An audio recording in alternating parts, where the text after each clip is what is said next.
Assalamualaikum warahmatullahi wabarakatuh. Perkenalkan, nama saya Lala Syafitri dengan NPM 22051039. Saya dari Prodi Pendidikan Matematika kelas 5B. Nah, di sini saya akan menjelaskan tentang analisis galat untuk memenuhi tugas mata kuliah metode numerik dengan dosen pengampu Ibu Sri Rahmayanti. Nah, ini ada tipe galat dalam pengukuran. Yang pertama ada galat sistematis, yaitu galat yang konsisten dan dapat diprediksi, seperti kesalahan kalibrasi alat atau kesalahan bacaan. Yang kedua ada galat acak. Nah, galat acak itu adalah galat yang tidak dapat diprediksi, seperti fluktuasi lingkungan atau variasi proses. Nah, lanjut kita masuk ke sumber galat acak. Yang pertama ada fluktuasi suhu. Suhu lingkungan yang tidak terkontrol itu dapat menyebabkan variasi dalam pengukuran. Yang kedua ada getaran. Nah, getaran dari mesin atau lingkungan sekitar dapat mempengaruhi keakuratan dalam pengukuran. Yang ketiga ada elektrostatis. Ini yaitu muatan listrik. Statis itu dapat mengganggu pembacaan alat ukur elektronik. Yang keempat kesalahan pembacaan, yaitu kesalahan manusia dalam membaca skala alat ukur. Nah, ini tuh dapat menyebabkan galat acak. Selanjutnya kita masuk contoh galat yang dapat mempengaruhi hasil pengukuran. Yang pertama itu ada fluktuasi suhu. Contohnya, saat mengukur suhu udara di luar ruangan, perubahan suhu yang tiba-tiba berubah akibat angin atau sinar matahari yang muncul dan menghilang itu dapat menyebabkan variasi dalam pengukuran. Misalnya, jika suhu diukur pada pagi hari dan kemudian diukur lagi pada siang hari, maka hasilnya mungkin berbeda karena fluktuasi suhu tadi yang tidak terduga. Yang kedua itu ada getaran. Contohnya, dalam pengukuran berat menggunakan timbangan digital yang sensitif. Nah, getaran dari mesin atau lalu lintas di dekatnya dapat menyebabkan pembacaan yang tidak stabil. Misalnya, jika timbangan digunakan di dekat jalan yang ramai, getaran dari kendaraan yang lewat dapat menyebabkan timbangan menunjukkan angka yang berbeda setiap kali percobaan. Selanjutnya kita masuk faktor yang mempengaruhi galat. Yang pertama ada kualitas alat ukur. Ini keakuratan, resolusi, dan presisi alat ukur itu mempengaruhi besarnya galat yang muncul. Yang kedua ada prosedur pengukuran. Nah, kesalahan dalam mengikuti prosedur ini juga dapat menyebabkan galat yang signifikan. Yang ketiga lingkungan pengukuran.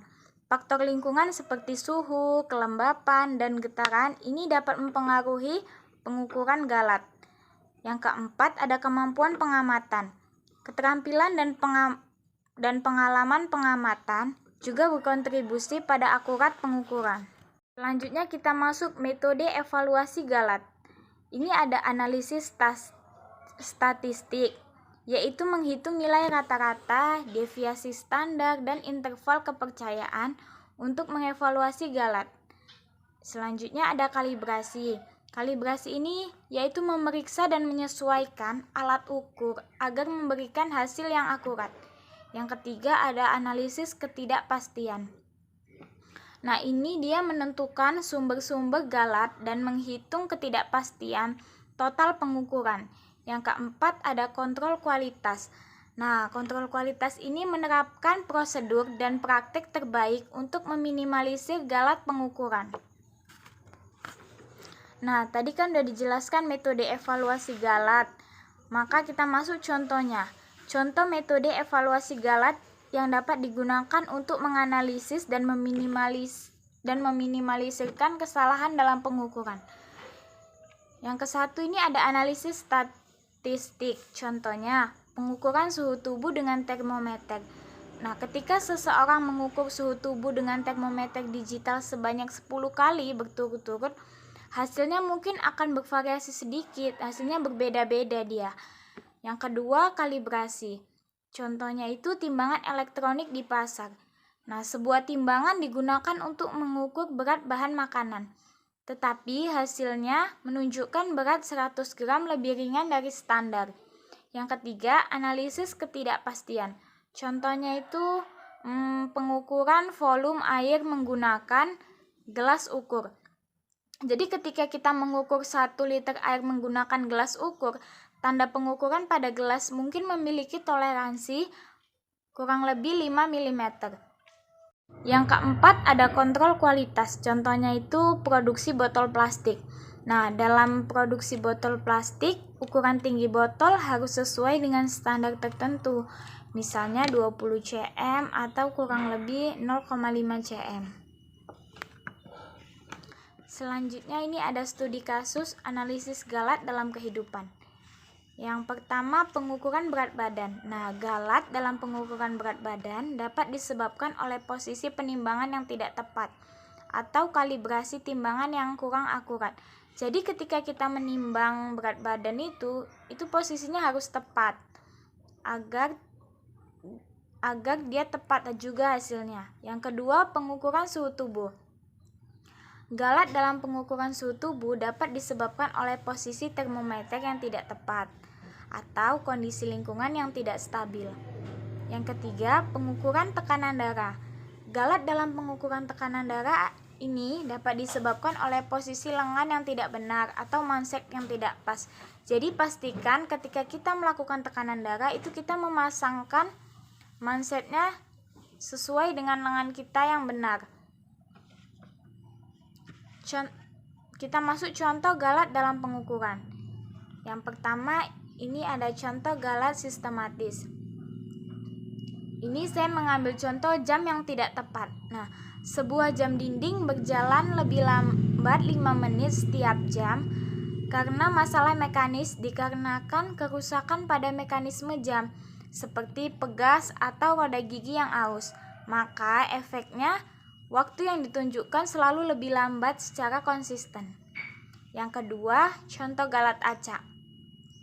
Ini contohnya pada pengukuran suhu. Nah, ketika kita mengukur suhu tubuh dengan termometer, jika posisinya tidak konsisten, misalnya kadang-kadang diletakkan di bawah lidah, kadang-kadang di ketiak, nah maka hasilnya itu dapat bervariasi. Fluktuasi suhu lingkungan seperti perubahan suhu ruangan ini juga dapat menyebabkan dalam hasil pengukuran, yang merupakan ini contoh galat acak. Yang ketiga, contoh galat dalam prosedur pengukuran. Ini ada tekanan berlebihan pada timbangan. Menimbang bahan makanan di pasar menggunakan timbangan analog. Menekan bahan ke timbangan terlalu kuat, dia sehingga berat yang diukur itu lebih besar dari sebenarnya. Yang keempat, ada contoh pengaruh lingkungan. Nah, ini pada pengukuran kelembapan. Jika alat pengukur kelembapan diletakkan di dekat sumber panas atau di area yang terkena sinar matahari langsung, maka hasil pengukuran kelembapannya dapat terpengaruh oleh suhu yang lebih tinggi. Nah, ini dapat menyebabkan galat dalam pengukuran kelembapan yang sebenarnya.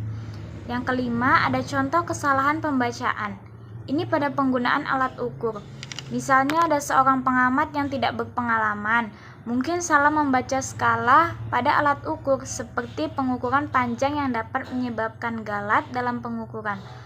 Misalnya jika pengamat membaca 5 cm namun dibaca sebagai 6 cm, maka hasil pengukurannya itu akan salah. Nah, ini dari yang saya jelaskan tadi, maka kita dapat menarik kesimpulan bahwa analisis galat ini sangat penting dalam pengukuran ilmiah untuk memahami keakuratan dan ketidakpastian hasil. Nah, sarannya, perhatikan kualitas alat ukur, ikuti prosedur dan evaluasi galat secara berkala untuk meningkatkan akurasi pengukuran. Nah, mungkin hanya itu saja yang dapat saya sampaikan. Semoga teman-teman dapat memahaminya dengan baik dan semoga kita dapat menerapkannya dalam kehidupan sehari-hari. Saya akhiri. Assalamualaikum warahmatullahi wabarakatuh.